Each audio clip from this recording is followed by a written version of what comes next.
नमस्कार दोस्तों, स्वागत है आपका आपके अपने यूट्यूब चैनल अमन प्रयास जीके जीएस में। तो जैसा कि फ्रेंड्स, आज है आपका 22 सितंबर और 22 सितंबर को आपका एसएससी सीजीएल का कोई भी एग्ज़ाम आपका नहीं है। आपका एग्ज़ाम 23 सितंबर से आपका शुरू है। ठीक है, तो आज की इस वीडियो में हम लोग उन सभी प्रश्नों को देखेंगे जो पिछले दिनों आपका एनालिसिस के दौरान वो प्रश्न आपका छूट गए थे, और कुछ मोस्ट एक्सपेक्टेड प्रश्नों को भी देखेंगे जो आपके एग्जाम में आने की संभावना है, उस प्रश्न का प्रबल है। ठीक है,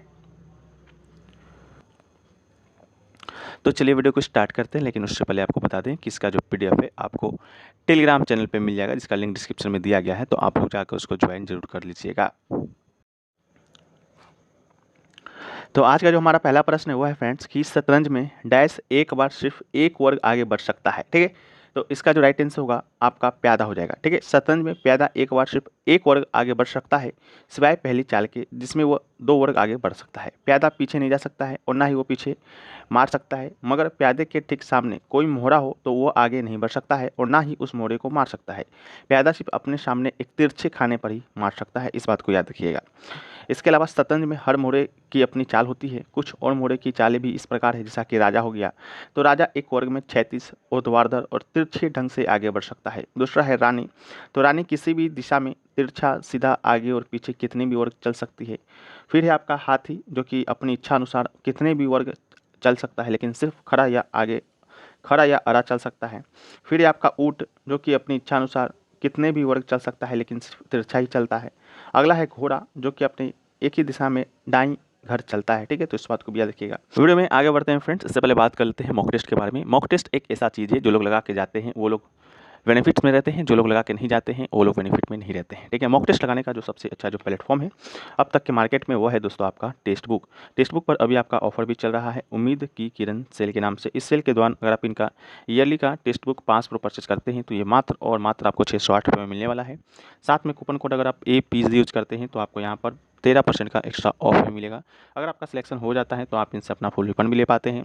टेस्ट बुक की बात करते हैं तो यहाँ पर दोस्तों आपको 800 प्लस एग्जामों का 70,000 प्लस मॉक टेस्ट के साथ साथ 17,000 प्लस PYP आपको मिलते हैं, जिसमें आपको भारतवर्ष के विभिन्न एग्जाम, चाहे आप SSC का एग्जाम दे रहे हों या बैंक का दे रहे हों, डिफेंस का दे रहे हों या स्टेट लेवल का एग्जाम दे रहे हों या रेलवे का एग्जाम दे रहे हों, ठीक है, उन सभी एग्जामों का मॉक टेस्ट और मॉक टेस्ट के साथ साथ आपको प्रीवियस ईयर पेपर भी आपको यहाँ पर मिलता है। ठीक है, जैसा कि अभी आपका SSC CGL का एग्जाम चल रहा है, Tier 1 का अगर आपका एग्जाम बाकी है या Tier 2 का एग्जाम अगर आपको देना है तो इसका भी मॉक टेस्ट है, जो कि आप पर अपडेट किया जा चुका है। लगभग 997 टेस्ट है, जिसमें आपको हर तरह के टेस्ट मिलते हैं। स्टैटिक जीके का मिलेगा, करंट अफेयर्स का मिलेगा, सेक्शनल वाइज मिलेगा, ठीक है, चैप्टर वाइज मिलेगा। सभी प्रकार के टेस्ट आपको यहाँ मिलता है एक ही पास में, वो भी सभी एग्जामों का। ठीक है, तो अगर आप इसे परचेज करना चाहते हैं तो इसका जो लिंक है फ्रेंड्स वो डिस्क्रिप्शन में दिया गया है, साथ में कमेंट सेक्शन में भी पिन किया हुआ रहेगा। एक बार जाकर आप लोग चेकआउट जरूर कर सकते हैं। हम लोग वीडियो में आगे बढ़ते हैं।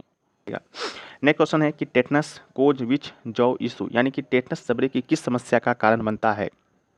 ठीक है, तो ये दोस्तों आपको बता दें कि टेटनस, जिसे कि आमतौर पर लॉकजा कहा जाता है, लॉकजॉ कहा जाता है, एक बैक्टीरियल संक्रमण है जो आपके जबड़े और गर्दन की मांसपेशियों को जकड़ देता है। इस स्थिति में जबड़े की मांसपेशियों में ऐंठन होती है, जिससे मुंह खोलना मुश्किल हो जाता है। ठीक है, अगला है कि ओलंपिक में व्यक्तिगत पदक जीतने वाले पहले भारतीय कौन थे। ठीक है, तो आपके एग्जाम में प्रश्न बना था कि ओलंपिक में जो व्यक्तिगत पदक जीता गया था वो कौन से मतलब खेल में जीता गया था, जिसका राइट आंसर आपका रेसलिंग यानी पहलवानी था। ठीक है, व्यक्तिगत पदक जीतने वाले पहले भारतीय थे केदी जादव, वो एक आपके क्या थे, पहलवान थे। 1952 में आपका ओलंपिक में इन्होंने कांस्य पदक जीता। साथ में 2001 में इन्हें मरणोपरांत अर्जुन पुरस्कार से सम्मानित किया गया।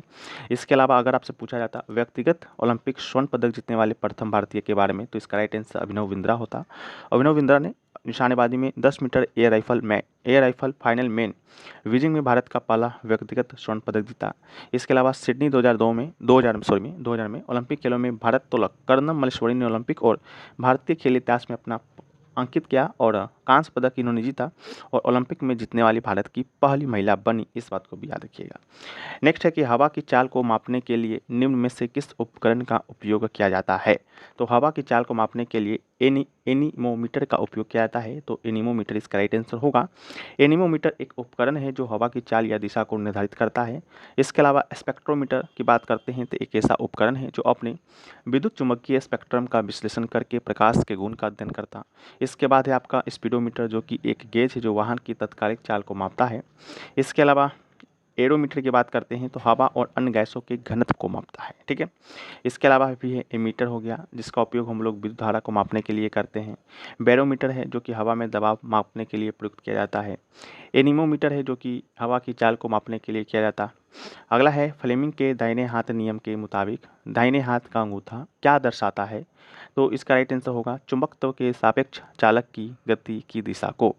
फ्लेमिंग के दाहिने हाथ के नियम अनुसार यदि हम अपने दाहिने हाथ के अंगूठे, तर्जनी और मध्यमा को एक दूसरे के लंबवत व्यवस्थित करें तो अंगूठा चुंबकत्व के सापेक्ष चालक की गति की दिशा की ओर, तर्जनी चुंबकीय क्षेत्र की ओर, मध्यमा प्रेरित धारा की ओर संकेत करेगी। अगला है कि महाराष्ट्र के उत्तरी क्षेत्र से लेकर निम्न क्षेत्र तक किस वंश का शासन था, जिसका राइट आंसर था आपका वाकाटक वंश, ठीक है। महाराष्ट्र के उत्तरी क्षेत्र से लेकर निम्न क्षेत्रों तक वाकाटक वंश का प्रभाव फैला हुआ था। वाकाटक वंश का शासन लगभग 250 से लेकर 510 ईस्वी तक रहा था। इसके अलावा प्रभावती गुप्त जो कि गुप्त सम्राट चंद्रगुप्त द्वितीय की पुत्री थी, वाकाटक वंश की महारानी बनी और अपने पति रुद्रसेन द्वितीय की मृत्यु के बाद 310 से लेकर 410 तक ईस्वी तक वाकाटक राज्य की रीजेंट के रूप में भी शासन इन्होंने किया था। उनके शासन के दौरान गुप्त समाज का प्रभाव वाकाटक वंश पर बहुत अधिक था, इस बात को भी याद रखना है, ठीक है। तो हम लोग बढ़ते हैं नेक्स्ट क्वेश्चन की ओर। हमारा जो नेक्स्ट क्वेश्चन है वह है कि 1945 में डैश सरकार ब्रिटेन में सत्ता में आई और भारत को स्वतंत्रता प्रदान करने के लिए स्वयं को प्रतिबद्ध किया, ठीक है।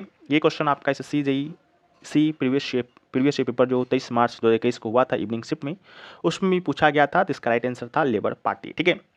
लेबर पार्टी इसका राइट आंसर था। लेकिन अगर आपसे पूछा जाता कि ब्रिटेन का प्रधानमंत्री कौन था उस समय, तो क्लेमेंट एटली था।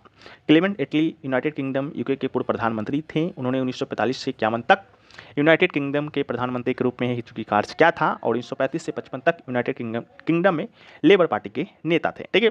इसके अलावा भारतीय स्वतंत्रता संग्राम के दौरान प्रमुख समयावधि के दौरान जो ब्रिटेन के प्रधानमंत्री रहे हैं, जहां से प्रश्न आपके एग्जाम में आते हैं, वह है पहला है 1857 का प्रथम स्वतंत्रता संग्राम। उस समय ब्रिटेन के जो प्रधानमंत्री थे वे लॉर्ड पाल्मस्टन थे, जो कि 1855 से 58 तक के प्रधानमंत्री रहे थे। 1999 का जलियांवाला बाग हत्याकांड के समय डेविड लॉयड जॉर्ज प्रधानमंत्री। 1942 का भारत छोड़ो आंदोलन के दौरान विंस्टन चर्चिल थे और 1947 में भारत की स्वतंत्रता के समय क्लेमेंट एटली आपके ब्रिटेन के प्रधानमंत्री थे, ठीक है।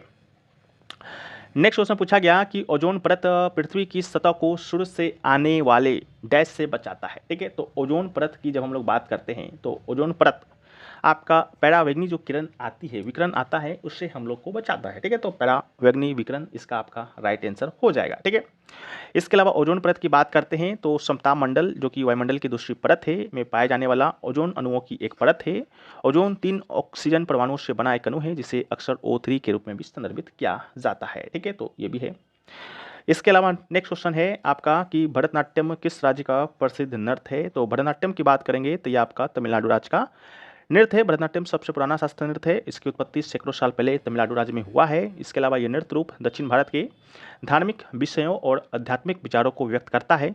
इसके अलावा जो प्राचीन तमिल जो महाकाव्य है आपका शिल्पातिकरम, जिसकी रचयिता कल आपसे पूछा गया था जो कि इलिंगो था, ठीक है, उसको भी याद रखना है।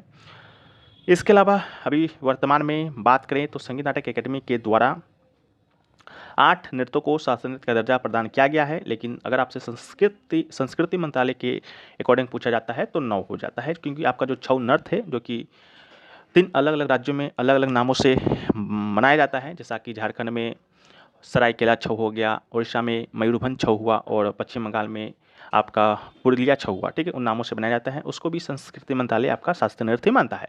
लेकिन आपके एग्जाम में जो पूछा जाता है वो पूछा जाता है आपका संगीत नाटक अकेडमी के अकॉर्डिंग, ठीक है। तो उसके अकॉर्डिंग अभी आरटी है जो कि भरतनाट्यम में जो कि तमिलनाडु का है, कथक जो कि उत्तर पश्चिम और मध्य भारत का है, कथकली आपका केरल का है, कुचिपुड़ी आपका आंध्र प्रदेश का है। इसके अलावा ओडिसी जो कि आपका उड़ीसा का शास्त्रीय नृत्य है, मणिपुरी मणिपुर का है, मोहिनीअट्टम आपका केरल का है और सतरिया नृत्य आपका असम का शास्त्रीय नृत्य है, ठीक है।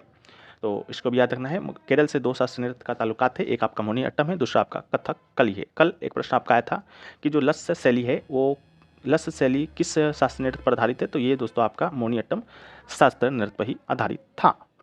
नेक्स्ट क्वेश्चन पूछा गया कि उष्णकटिबंधीय सदाबहार वनों में पाए जाने वाले वृक्ष कौन से हैं, ठीक है। तो उष्णकटिबंधीय सदाबहार वनों में पाए जाने वाले वृक्ष तो इससे बहुत सारे हैं, लेकिन आपके ऑप्शन में जो आया था वो था आबुनस, ठीक है, आबनुस था, ठीक है। इसके अलावा महोगनी भी पाया जाता है, शीशम भी पाया जाता है, रबड़ भी पाया जाता है, सिनकोना भी पाया जाता है, मालाबार किनो भी पाया जाता है, सागौन और भारतीय रोडेल लॉरेल, ठीक है। ये सभी वृक्ष आपके उष्णकटिबंधीय सदाबहार वन में पाए जाते हैं, ठीक है।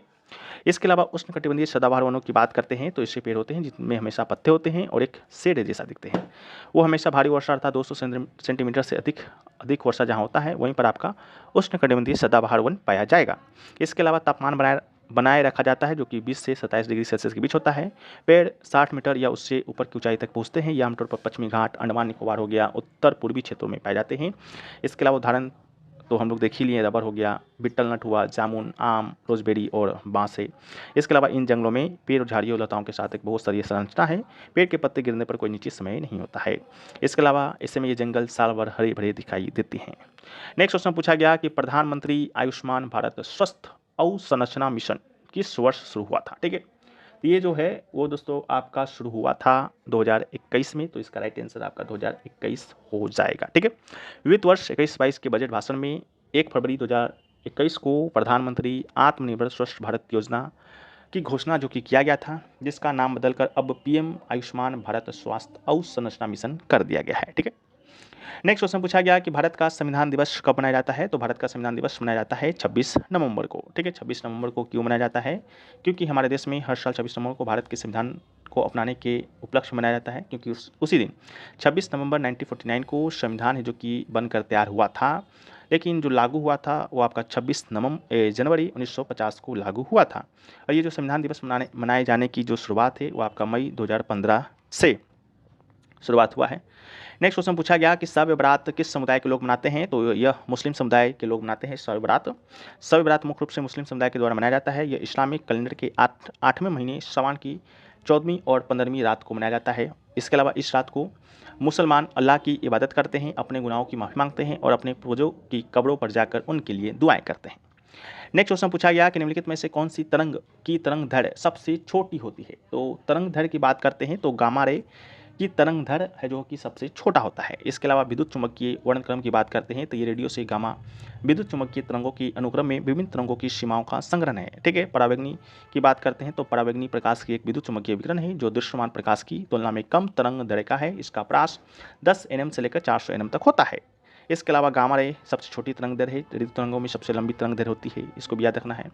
नेक्स्ट क्वेश्चन पूछा गया होम रूल लीग की स्थापना से संबंधित आपका आया था कि कौन सा संस्था था जो कि 2 हिस्सों में विभाजित था और जिसकी स्थापना एनी बेसेंट ने किया था और बाल गंगाधर तिलक ने किया था, जिसका राइट आंसर था होम रूल लीग, ठीक है।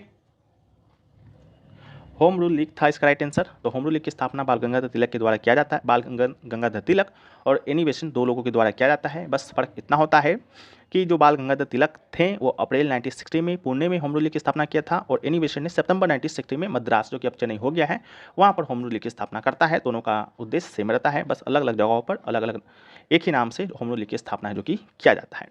नेक्स्ट क्वेश्चन पूछा गया CAG किस विभाग के अंतर्गत आता है। के की बात करते हैं तो भारत के नियंत्रक और महालेखा परीक्षक किस विभाग के अंतर्गत आते हैं, तो इसका राइट आंसर था भारतीय लेखा और लेखा परीक्षा विभाग, ठीक है, यानी कि Indian audit and accounts department, ठीक है।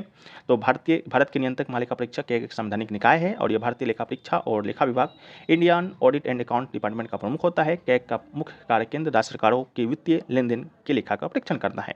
वर्तमान में कैग की बात करते हैं यानी कि भारत के नियंत्रक एवं महालेखा परीक्षक का तो गिरीश चंद्र मुर्मू है जो कि कल भी आपका प्रश्न आया था। उन्होंने 8 अगस्त 2020 को इस पद को संभाला था। अगला क्वेश्चन पूछा गया कि 24 अप्रैल 2023 को किसे दूसरी लता दीनानाथ मंगेशकर पुरस्कार से सम्मानित किया गया, तो इसका राइट आंसर आपका आशा भोसले था, लेकिन आपके ऑप्शन में पंकज उदास दिया गया था। तो पंकज उदास भी इसका राइट आंसर होगा क्योंकि पंकज उदास को भारतीय संगीत यानी म्यूजिक में योगदान के लिए सम्मानित किया गया था। हालांकि मुझे तो इतना पता चला कि पंकज उदास का उसमें आपका गजल भी दे रखा था, ठीक है। तो पंकज उदास इसका राइट आंसर होगा। इसके अलावा ये दूसरा लता दीनानाथ पुरस्कार था, तो पहला किसको दिया गया था, तो पहला दिया गया था प्रधानमंत्री नरेंद्र मोदी को, ठीक है। इसको भी याद रखना है। अभी हाल ही में आशा भोसले को भी प्रदान किया गया था। इसके अलावा विद्या बालन को सिनेमा में उल्लेखनीय योगदान के लिए भी सम्मानित किया गया था, ठीक है। तो इन 3 नामों को आपको याद रखना है। पहला मोदी को दिया गया था, दूसरा आपका आशा भोसले आपका दिया गया था पार्श्व गायिका के तौर पर, इसके अलावा संगीत के पंकज उदास को और फिल्म में के लिए विद्या बालन को, ठीक है। नेक्स्ट क्वेश्चन पूछा गया था आपसे मध्यकालीन भारत के कुछ पुस्तकों के नाम दिए गए थे और उसको मिलान करना था। जहाँ तक मुझे पता चला कि 2 पुस्तक का नाम तो पता चल पाया है। एक था अब्दुल रज़ाक की पुस्तक का नाम, एक था आपका इब्न बतूता पुस्तक का नाम। तो अब्दुल रज़ाक की पुस्तक का नाम था मतला उस सरेन और मजला उल वरीन, और इब्न बतूता की पुस्तक का नाम था रिहला। बाकी दो और कौन पुस्तक के नाम थे आप लोग बताना चाहते हैं तो बता सकते हैं, अन्यथा कोई बात नहीं। इसके अलावा मध्यकालीन भारत में कई विदेशी यात्री भारत में घूमने आए और बहुत सारे पुस्तकें लिखी, जिसमें से कुछ प्रमुख पुस्तकों का नाम यहाँ पर है, जैसा कि अल बरूनी ने तहकीक हिंद लिखा, किताबुल हिंद लिखा, और इसके अलावा इब्न बतूता रिहला नामक पुस्तक लिखा, फायान जो कि फ़ाकोकी नामक पुस्तक लिखा, वेनसांग सियूकी नामक पुस्तक लिखा। ठीक है, बाकी और भी पुस्तकें होंगी जिसको हम लोग देखेंगे आगे। नेक्स्ट क्वेश्चन पूछा गया, मैत्रक वंश की राजधानी क्या थी? तो मैत्रक वंश की राजधानी की बात करेंगे तो मैत्रक वंश का राजधानी था आपका वल्लभी। ठीक है, तो मैत्रक वंश की राजधानी वल्लभी थी। वल्लभी जो वर्तमान गुजरात के भावनगर जिले में स्थित है और एक प्रमुख व्यापारिक और शैक्षणिक केंद्र था। चीनी यात्री जो था वेनसांग और अपनी यात्रा में वल्लभी का भी उल्लेख किया था। बाकी मैत्रक वंश की बात करते हैं तो इसकी स्थापना सेनापति भट्टारक के द्वारा किया गया था। गुप्त साम्राज्य के पतन के बाद स्वतंत्र हो गए थे। ये वंश लगभग 475 से 676 ईस्वी तक शासन करता रहा और मैत्रक शासक बौद्ध धर्म के संरक्षक थे और उन्होंने कई बौद्ध मठों और विश्वविद्यालयों का भी निर्माण किया था। ठीक है, लोग नेक्स्ट क्वेश्चन की ओर। तो जो नेक्स्ट क्वेश्चन आज पूछा गया वो पूछा गया कि दिल्ली का अंतिम सुल्तान कौन था? ठीक है, तो दिल्ली का अंतिम सुल्तान की बात करते हैं तो ये आपका इब्राहिम लोदी था, जो कि लोदी वंश का शासक था दिल्ली सल्तनत में। जैसा कि आपको मालूम होगा 1206 से लेकर 1526 तक। ठीक है, 5 क्रमिक राजवंश शासन किया था। 5 राजवंशों में अंतिम राजवंश था लोदी वंश, जिसका शासक था इब्राहिम लोदी, जो कि दिल्ली का अंतिम सुल्तान भी है, जो कि बना था। ठीक है, इसके अलावा इब्राहिम लोदी के विषय में आपको मालूम होगा, ये सिकंदर जो लोदी था उसका बेटा था या कहें तो उत्तराधिकारी था। 1517 में सिकंदर लोदी का मृत्यु होता है। इसके बाद ये शासक बनता है। फिर 1526 तक पानीपत का जब तक प्रथम युद्ध नहीं हो जाता है तब तक ये शासन संभाल रहा होता है, लेकिन पानीपत का युद्ध ये लड़ता है बाबर के साथ और हार जाता है। हारने के साथ इसकी मृत्यु हो जाती है। इसके साथ ही लोदी वंश का अंत तो होता ही होता है, साथ में आपका दिल्ली सल्तनत का भी वंश होता है और मुगल साम्राज्य का उदय होता है। ठीक है, 5 राजवंशों को याद रखना है। इस्लाम राजवंश के मामलुक राजवंश, जैसे कि हम लोग गुलाम वंश के नाम जानते हैं, खिलजी वंश, तुगलक वंश और सैयद और लोदी वंश। ठीक है, तो आज जो ई बुक आपका अपडेट होगा उसमें आपको दिल्ली सल्तनत से जुड़े सारे तथ्य आपको वहाँ पर मिल जाएगा। तो जो लोग ई बुक बाय करना चाहते हैं हम लोग बाय कर सकते हैं। बाकी हम लोग बढ़ते हैं नेक्स्ट क्वेश्चन की ओर। तो हमारा जो नेक्स्ट क्वेश्चन है वह है कि लेंस की क्षमता का एसआई इकाई होती है, यानी कि लेंस की क्षमता की एसआई इकाई आपसे पूछा गया था। ये क्वेश्चन आपका SSC MTS का जो एग्ज़ाम हुआ था 5 अगस्त 2019 को शिफ्ट 2 में वहाँ पर पूछा गया है। ठीक है, तो इसका राइट आंसर था आपका डायोप्टर की बात करते हैं तो लेंस या वक्रकृत दर्पण की माप की एसआई इकाई होती है। एक डायोप्टर इक्वल टू 1 मीटर और ये प्रमुख रूप से व्युत्क्रम लंबाई की एक इकाई है। इसे डी अक्षर से डिनोट किया जाता है, जैसा कि कल आपसे पूछा गया था EU से किसे डिनोट किया जाता है, तो इसका राइट आंसर गोल्ड था। उसी प्रकार से पूछा जा सकता है डी से किसे डिनोट किया जाता है, तो डायोप्टर से याद दिखेगा कैपिटल डी है। नेक्स्ट आपका है कि शिवराम हेगड़े कौन से नृत्य से संबंधित है? शिवराम हेगड़े की जब हम लोग बात करते हैं तो यह यक्षगान से संबंधित है। यक्षगान आपका कर्नाटक का एक लोक नृत्य है, कर्नाटक का आपका लोक नृत्य है, तो इसको भी याद रखना है। ठीक है, तो यक्षगान जो है शिवराम हेगड़े है, जो कि इसी से संबंधित है। बाकी यक्षगान से संबंधित कुछ और प्रमुख कलाकारों के बारे में हम लोग देखें तो शिवराम हेगड़े हुआ, सुब्रमण्यम धरेश्वर हुआ, कोटा शिवराम कारंत हुआ, इसके अलावा नेबरू नारायण हुआ। ठीक है, तो इसको भी याद रखना है। इसके अलावा कड तोक मंजुनाथ भागवत हुआ, इसको भी याद रखना है। नेक्स्ट क्वेश्चन पूछा गया कि हाल ही में किस मंत्रालय ने निपुण भारत कार्यक्रम बुनियादी साक्षरता एवं संख्या ज्ञान पर राष्ट्रीय मिशन प्रारंभ किया?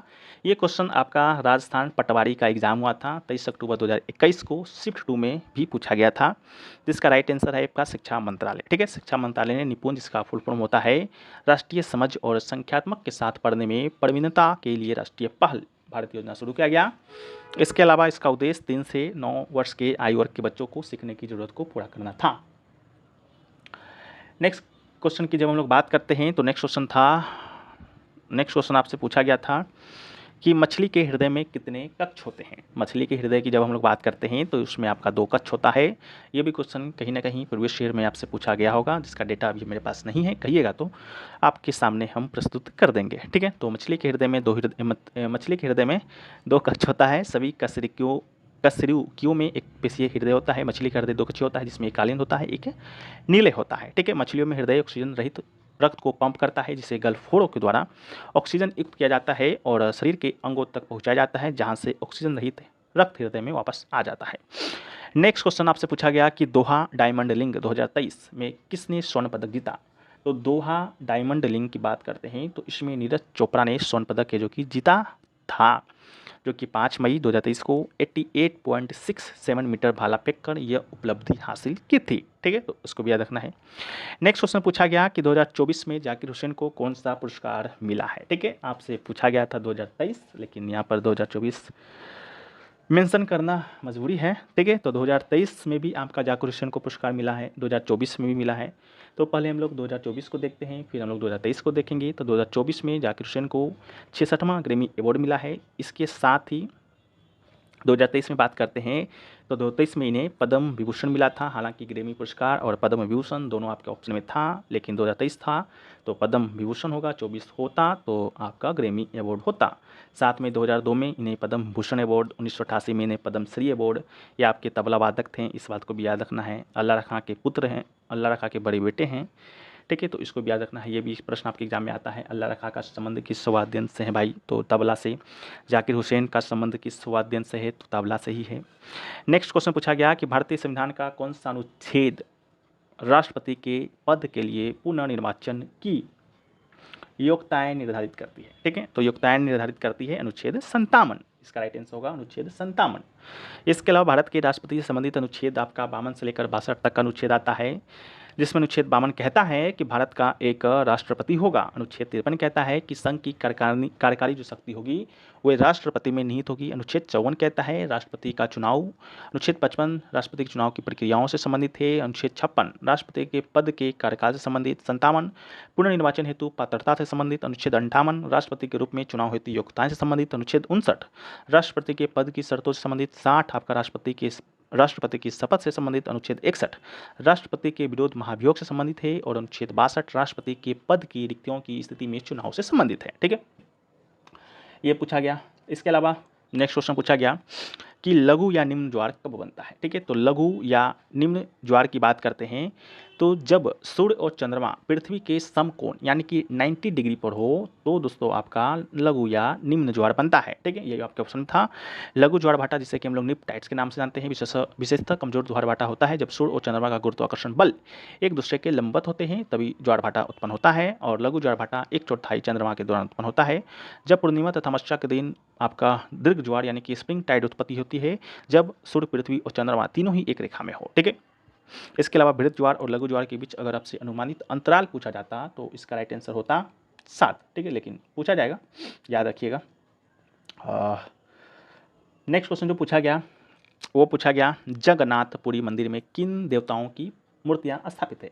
तो जगन्नाथपुरी मंदिर की बात जब हम लोग करते हैं तो भगवान श्री कृष्ण की मूर्तियां वहाँ पर स्थापित है। इसे तो भगवान श्री कृष्ण के अलावा भगवान जगन्नाथ जिसे कि श्री कृष्ण के नाम जानते हैं, बलभद्र जिसे बलराम के नाम से, सुभद्रा भगवान जगन्नाथ की बहन की भी मूर्तियां स्थापित हैं। इसके अलावा सुदर्शन चक्र की भी मूर्ति है। ठीक है, तो श्री कृष्ण ये आपके ऑप्शन में होगा। इसके अलावा जगन्नाथ मंदिर भारत के उड़ीसा राज्य के तटवर्ती शहर पुरी में स्थित है। यह मंदिर भगवान जगन्नाथ श्री कृष्ण को समर्पित है। इसे हिंदुओं के 4 धामों में से एक माना जाता है। ठीक है, नेक्स्ट क्वेश्चन है वह है कि कण्व वंश का संस्थापक कौन था। ठीक है, कण्व वंश का संस्थापक भी आज आपसे पूछा गया थर्ड शिफ्ट में। ठीक है, ये जो क्वेश्चन है आपका MPHS-TAT वर्ग 1 2018 में जो हिस्ट्री का पेपर हुआ था 9 फरवरी 2019 को शिफ्ट 1 में भी पूछा गया था। ठीक है, तो इसका राइट आंसर आपका वासुदेव होगा। कण्व वंश का जो मूल ब्राह्मण था, राजवंश का नाम शासक कण्व के गोत्र के नाम पर रखा गया। इसके अलावा वासुदेव कण्व वंश के संस्थापक, वासुदेव कण्व वंश का संस्थापक था। ऐसा माना जाता है कि वासुदेव कण्व ने शुंग वंश के देवहूति को मार डाला था और 72 ईसा पूर्व में अपना साम्राज्य स्थापित किया था। उन्होंने थोड़े समय के लिए शासन किया और भूमि मित्र द्वारा सफल हुआ। ठीक है, देवहूति के संबंध में आपके आज सेकंड में पूछा गया था कि देवहूति ने कौन से वंश का स्थापना है जो कि किया था। इसके अलावा कण्व वंश की बात करते हैं तो साम्राज्य पूर्वी भारत और मध्य भारत के कुछ हिस्सों में फैला हुआ था। कण्व वंश ने विदिशा को अपनी राजधानी होने का दावा भी किया था। ठीक है, ये क्वेश्चन पूछा गया। इसके अलावा नेक्स्ट क्वेश्चन जो पूछा गया कि मार्लियो मिंटो सुधार किस वर्ष पारित हुआ था। हालांकि आपका जो क्वेश्चन है इसके सुधारों से रिलेटेड आया था। 4-5 सुधार आपके ऑप्शन में दिए गए थे और उनमें से बताना था कि इनमें से कौन सा सुधार है जो कि मार्लो मिंटो के द्वारा किया गया था या नहीं किया गया था। इस प्रकार का कुछ क्वेश्चन होगा। इस प्रकार का क्वेश्चन आपकी CIL MT mechanical 2020 official paper में भी पूछा गया है, जो कि आपका 1909 में मार्लो मिंटो सुधार होता है। मार्लो मिंटो सुधार की बात करते हैं तो इसमें से कुछ प्रमुख बदलावों से ही संबंधित आपके प्रश्न पूछे जा सकते हैं या गए हैं। ठीक है, वो है कि पहला तो विधान परिषदों का विस्तार किया गया था। केंद्रीय और प्रांतीय विधान परिषदों में गैर अधिकारियों की संख्या बढ़ाई गई थी। अलग निर्वाचक मंडल है जो कि मुसलमानों के लिए पृथक निर्वाचक मंडल की अवधारणा पेश किया गया था। इसके अलावा प्रश्न पूछने का अधिकार है जो कि दिया गया था। परिषदों के सदस्यों को बजट पर बहस करने का अधिकार था, लेकिन बजट पर मतदान करने का अधिकार नहीं था। ठीक है, इसके अलावा भारतीयों की नियुक्ति से संबंधित भी प्रावधान इसी परिषद अधिनियम में किए गए थे। वायसरॉय की कार्यकारी परिषद और प्रांतीय कार्यकारी परिषदों में एक भारतीय की नियुक्ति का प्रावधान है जो कि किया गया था। ठीक है, तो इस बात को भी आपको ख्याल रखना है। ठीक है, इसके अलावा भारत सरकार अधिनियम 1919 को भी आपको दिमाग में रखना होगा। इसे मॉन्टेग्यू चेम्सफोर्ड सुधार के नाम से जाना जाता है, क्योंकि लॉर्ड मॉन्टेग्यू उस समय भारत सचिव था और चेम्सफोर्ड आपका उस समय भारत का वायसराय था। जिस प्रकार आपका लॉर्ड मिंटो आपका भारत का वायसराय था सन 1909 में, और मार्ले जो था वो आपका भारत का सचिव था। ठीक है, तो उसी प्रकार से आपको याद रखना होगा। नेक्स्ट क्वेश्चन है कि लता मंगेशकर को डैश में भारत रत्न से सम्मानित किया गया था। ये 9 तारीख को भी ये प्रश्न बना था और ये प्रश्न आपका SSC CGL 6 दिसंबर 2022 से टोन में भी पूछा गया है। तो इसका राइट आंसर आपका होगा 2001। ठीक है, लता मंगेशकर को 2001 में भारत रत्न अवार्ड दिया गया था उस्ताद बिस्मिल्लाह खान जी के साथ, जो कि एक शहनाई वादक थे। इसके अलावा भारत रत्न से सम्मानित प्रमुख संगीतकारों के नाम देखें तो सबसे पहले भारत रत्न से सम्मानित होने वाली पहली संगीतकार थी MS सुब्बलक्ष्मी, जिसे 1998 में यह पुरस्कार से सम्मानित किया गया। दूसरे पंडित रविशंकर हुए, सन 1999 में इन्हें सम्मानित किया गया था, जो कि एक प्रसिद्ध सितार वादक थे। लता मंगेशकर को 2001 में, बिस्मिल्लाह खां को 2001 में, साथ में पंडित भीमसेन जोशी को 2009 में भारतीय शास्त्रीय संगीत के महान गायक के रूप में इन्हें सम्मानित किया गया था। ठीक है, नेक्स्ट क्वेश्चन है कि चौड़ी चौड़ी घटना जो कि कब हुआ था, चौड़ी चौड़ा घटना कब हुआ था। ये क्वेश्चन आपके UP SSC रेवेन्यू लेखपाल प्रीवियस पेपर 1 जो कि 13 सितंबर 2015 में कंडक्ट हुआ है, वहाँ पूछा गया है। तो 4 फरवरी 1922 इसका राइट आंसर होगा। चौड़ी चौड़ा का घटना है जो कि गोरखपुर जिले उत्तर प्रदेश के चौड़ी चौड़ा में 4 फरवरी 1922 को हुआ, जब असहयोग आंदोलन में भाग लेने वाले प्रदर्शनकारियों का एक बड़ा समूह पुलिस के साथ भिड़ गया, जिसने फिर गोलियां चलाई। इस घटना के हिंसक होने के बाद महात्मा गांधी जी ने 12 फरवरी 1922 को असहयोग आंदोलन को वापस ले लिया था। जो असहयोग आंदोलन 1 अगस्त 1920 को महात्मा गांधी जी के द्वारा ही अंग्रेजों को देश से निकालने के लिए शुरू किया गया था। नेक्स्ट क्वेश्चन आपका है कि अर्नेस्ट रदरफोर्ड वैज्ञानिक को किस वर्ष नोबेल पुरस्कार से सम्मानित किया गया। तो राइट आंसर आपका 1908 होगा। अर्नेस्ट रदरफोर्ड को 1908 में रसायन विज्ञान में नोबेल पुरस्कार से सम्मानित किया गया था। उन्हें यह पुरस्कार तत्वों के विघटन और रेडियोधर्मी पदार्थों के रासायनिक में उनकी जांच के लिए दिया गया। नेक्स्ट क्वेश्चन पूछा गया कि कौन सा पंचवर्षीय योजना PC महालनोबिस मॉडल पर आधारित था। तो PC महालनोबिस मॉडल पर आधारित पंचवर्षीय योजना की बात करते हैं तो यह है आपका द्वितीय पंचवर्षीय योजना, जो कि सन 1956 से लेकर 61 तक में चला था। तो उसी पर आधारित था PC Mahalanobis model. PC Mahalanobis एक आपके बहुत बड़े सांख्यिकीविद हुए जिनका पूरा नाम प्रशांत चंद्र महालनोबिस था। इसके अलावा नेक्स्ट क्वेश्चन पूछा गया कि नीरू राज्य में एक जल संभर प्रबंधन कार्यक्रम है, वो आपका किस राज्य का था। ये भी क्वेश्चन आपका SSC CPO previous paper held जो कि 25 नवंबर 2020 को शिफ्ट 2 में हुआ था, वहाँ पूछा गया था, जिसका राइट आंसर आपका आंध्र प्रदेश होगा। जल संरक्षण मिशन के द्वारा 1 मई 2000 को मतलब नीरू जल और आप कार्यक्रम शुरू किया गया था। यह आंध्र प्रदेश सरकार के द्वारा शुरू की गई जल संरक्षण और गरीबी उन्मूलन पहल है। यह पहल जल संरक्षण के लिए राज्य, जिला और उप जिला स्तर पर विभिन्न विभागों के प्रयासों के अभिसरण के द्वारा राज्य में मानव निर्मित सूखे और पानी की कमी पर काबू पाने पर केंद्रित था। नेक्स्ट क्वेश्चन पूछा है कि जवाहरलाल नेहरू मणिपुर नृत्य अकेडमी निम्नलिखित में से किस शहर में है। ठीक है, तो किस शहर में था ये तो पहले के शिफ्ट में पूछा जा चुका था, लेकिन आज जो पूछा गया था वो पूछा गया था कब स्थापित किया गया था। तो उसी में हमने आपको बताया था कि सन 1954 में यह आपका स्थापित किया गया था। ठीक है, ये क्वेश्चन आपका SSC MTS 2020 जो कि 27 अक्टूबर 2021 को शिफ्ट 1 में पूछा गया है, ऑफिशियल पेपर है। आंसर की आप लोग के पास है, आप लोग जाके मिला सकते हैं। ठीक है, तो जवाहरलाल नेहरू मणिपुर नृत्य अकेडमी आपका इम्फाल में स्थित है और यह 1954 में इसकी स्थापना किया गया था। इसका प्रबंधन जो है संगीत नाटक अकेडमी के अंतर्गत है जो कि आता है। ये मणिपुरी संस्कृति और विरासत को बढ़ावा देने और संरक्षित करने के लिए एक प्रमुख संस्थान है। ठीक है, तो इसका राइट आंसर है। नेक्स्ट क्वेश्चन पूछा गया, कबड्डी खेल में प्रत्येक टीम में कितने खिलाड़ी होते हैं? ये क्वेश्चन आपका दिल्ली पुलिस कांस्टेबल प्रीवियस में जो कि 2 दिसंबर 2020 को शिफ्ट 2 में पूछा गया है। तो इसका राइट आंसर 7 होगा। इसके अलावा 2004 में अंतर्राष्ट्रीय संघ ऑफ हॉकी कबड्डी का गठन किया गया था, अंतर्राष्ट्रीय संघ ऑफ कबड्डी का गठन किया गया था। इसके अलावा कुछ प्रमुख खेलों और उनके खिलाड़ियों की संख्या के बारे में हम लोग बात करें तो क्रिकेट में 11 खिलाड़ी होते हैं, खिलाड़ी प्रति टीम। फुटबॉल में भी 11 खिलाड़ी, हॉकी में भी 11 खिलाड़ी, बास्केटबॉल में 5, वॉलीबॉल में 6, कबड्डी में 7, खो-खो में 9 खिलाड़ी होता है, रग्बी फुटबॉल में 15 खिलाड़ी होता है, बेसबॉल में 9 होता है, पोलो में 4 होता है, बैडमिंटन में अगर सिंगल्स खेला जा रहा है तो प्रति खिलाड़ी 1, डबल्स में 2 होते हैं। टेबल टेनिस भी आपका सिंगल डबल्स में खेला जाता है, लॉन टेनिस भी सिंगल्स डबल्स में खेला जाता है, वाटर पोलो में 7 खिलाड़ी होते हैं, नेट बॉल में 7 खिलाड़ी होते हैं। ठीक है, नेक्स्ट क्वेश्चन पूछा गया कि निम्नलिखित में से कौन सा वाद्य यंत्र हरिप्रसाद चौरसिया से सबसे प्रसिद्ध रूप से जुड़ा हुआ है? हालांकि आपका क्वेश्चन जो पूछा गया वो पूछा गया कि हरिप्रसाद चौरसिया को सन 2000 ईस्वी में कौन सा अवार्ड दिया गया। ठीक है, तो सन 2000 ईस्वी में हरिप्रसाद चौरसिया को पद्म विभूषण से सम्मानित किया गया था, तो इसका राइट आंसर पद्म विभूषण होगा। ये जो क्वेश्चन है UPPCL AEC ऑफिशियल पेपर जो कि 31 दिसंबर 2018 को शिफ्ट 2 में हुआ था, वहाँ भी पूछा गया था। ठीक है, तो इसका राइट आंसर बांसुरी होगा।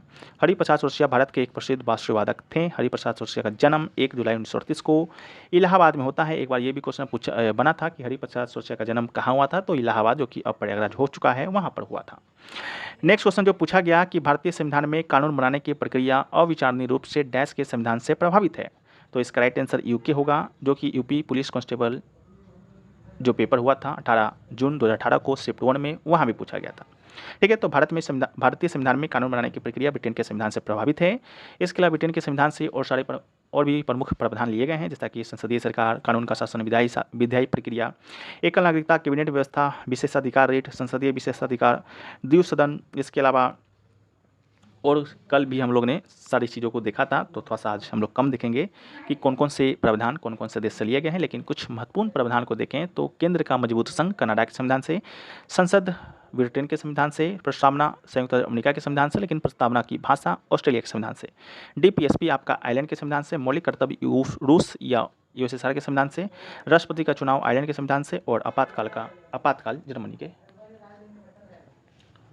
आपातकाल के समय मौलिक अधिकारों का जो उल्लंघन होता है वो जर्मनी के संविधान से लिया गया है। ठीक है, नेक्स्ट क्वेश्चन जो पूछा गया वो पूछा गया कि दिल्ली का वह सुल्तान जिसने राजधानी को दिल्ली से दौलताबाद देवगिरी हस्तांतरित किया। हालांकि आपका जो एग्जैक्ट क्वेश्चन पूछा गया था वो पूछा गया था कि सुल्तान जो है, जो भी सुल्तान है यहाँ पर मोहम्मद बिन तुगलक, वो अपना जो राजधानी है दिल्ली से देवगिरी है जो कि हस्तांतरित किया था। ठीक है, तो किया था, लेकिन उसके पीछे आपका जो कारण था वो कारण था कि दिल्ली के लोगों को दंडित करना था। ये किसने कहा था ये पूछा गया था, जिसका राइट आंसर आपका था इब्न बतूता। ठीक है, लेकिन इससे पहले आपको ये मालूम होना चाहिए कि दिल्ली से देवगिरी जो राजधानी है उसको हस्तांतरित किया किसने। ठीक है, तो इसको मोहम्मद बिन तुगलक ने किया, जो कि वेस्ट बंगाल PCS। ठीक है, प्रीलिम्स 2017 का ऑफिशियल पेपर का ये क्वेश्चन है। बाकी आप लोग जानते हैं कहाँ का क्वेश्चन क्या है। तो 1329 में मोहम्मद बिन तुगलक ने अपनी राजधानी दिल्ली से महाराष्ट्र है जो कि देवगिरी है वहाँ पर हस्तांतरित कर दिया था, और इसका जो कारण है जो कि बताया गया था कि दिल्ली के लोगों को दंडित करना था। ठीक है, ये कहा था इब्न बतूता के रेला नामक पुस्तक में ये लिखा गया है। ठीक है, तो इसका भी राइट आंसर है। बाकी सुल्तान मोहम्मद बिन तुगलक के शासनकाल के दौरान इब्न बतूता भारत की यात्रा करता है और 1327 में अपनी राजधानी दिल्ली से दौलताबाद हस्तांतरित कर देता है। ठीक है, तो इस प्रकार का क्वेश्चन पूछा गया। नेक्स्ट क्वेश्चन पूछा गया कि रदरफोर्ड ने अपने अल्फा किरण प्रकीर्णन प्रयोग में कितने परमाणु मोटी सोने की पन्नी का चयन किया था। ठीक है, तो इसका राइट आंसर होगा 1000 परमाणु। ठीक है, ये सोने की पन्नी लगभग 1000 परमाणु मोटी थी, लेकिन आपसे अगर पूछा जाए कि रदरफोर्ड ने सोने की पन्नी का ही चयन क्यों किया, तो प्रकीर्णन प्रयोग के लिए रदरफोर्ड एक ऐसी सीट चाहते थे जो यथासंभव पतली हो, क्योंकि सोना सभी ज्ञात धातुओं में सबसे अधिक आघातवर्धनीय है, इसलिए उन्होंने सोने का चयन किया था, और ये सोना का पन्नी लगभग 1000 परमाणु मोटा था, जो कि आपका आंसर था। नेक्स्ट क्वेश्चन पूछा गया कि पर्यटन किस प्रकार की बेरोजगारी है। ठीक है, तो पर्यटन की बात करते हैं तो पर्यटन आपका मौसमी बेरोजगारी है, यानी कि सीजनल अनएम्प्लॉयमेंट है। ठीक है, तो इसका राइट आंसर होगा। इसके अलावा पर्यटन क्षेत्र बेरोजगारी को मौसमी बेरोजगारी के रूप में वर्गीकृत किया जा सकता है। यह इसलिए है क्योंकि पर्यटन उद्योग में काम की मांग मौसम के अनुसार बदलती रहती है। उदाहरण के लिए कुछ पर्यटन स्थल गर्मियों में अधिक भीड़भाड़ वाले होते हैं, जबकि सर्दियों में कम पर्यटक आते हैं, तो उस महीनों में रोजगार के अवसर कम हो जाते हैं, इसलिए इसे मौसमी बेरोजगारी कहा जाता है। बाकी बेरोजगारी के कुछ और भी प्रकार हैं, जैसा कि पहला मौसमी बेरोजगारी ही था, सीजनल अनएम्प्लॉयमेंट, जिसमें कृषि आता है, पर्यटन आता है, निर्माण आता है, ठीक है, जो कि मौसम के अनुसार बदलते रहता है, उसे ही हम लोग मौसमी बेरोजगारी कहते हैं। दूसरा आपका है संरचनात्मक बेरोजगारी, यानी कि स्ट्रक्चरल एम्प्लॉयमेंट, ठीक है। ये तब होता है जब किसी अर्थव्यवस्था में उद्योग की संरचना बदल जाती है, जिससे कुछ कौशल की मांग कम हो जाती है। उदाहरण के लिए तकनीकी उन्नति के कारण कुछ नौकरियां अप्रचलित हो जाती है, ठीक है, जैसा कि एआई वगैरह जो अभी आया है उस प्रकार उसको भी इसमें शामिल कर सकते हैं। दूसरा है चक्रवाती बेरोजगारी, यानी कि साइकिल एम्प्लॉयमेंट, ठीक है। ये बेरोजगारी आर्थिक मंदी के दौरान होता है, जब कुल मांग में कमी आती है, ये कंपनियां कर्मचारियों को निकालने लगती है। एक आपका है घर्षणात्मक, फ्रिक्शनल है, ठीक है, ये आपका अल्पकालिक होता है, लोग नई नौकरी की तलाश में इधर उधर भटकते रहते हैं। दूसरा है आपका अगला है प्रच्छन्न बेरोजगारी, यानी कि डिस्क्यूज एम्प्लॉयमेंट, ये आपका तब होता है जब अधिक लोग कृषि में काम करने लग जाते हैं, ठीक है, ये आमतौर पर किसी क्षेत्र में देखा जाता है। एक आपका है प्राकृतिक बेरोजगारी, जिसे हम लोग नेचुरल अनएम्प्लॉयमेंट के नाम जानते हैं। ये बेरोजगारी का वह स्तर है जो किसी अर्थव्यवस्था में सामान्य रूप से होता है, जिसमें घर्षणात्मक और संरचनात्मक बेरोजगारी भी शामिल होता है, ठीक है, तो ये पूछा गया था।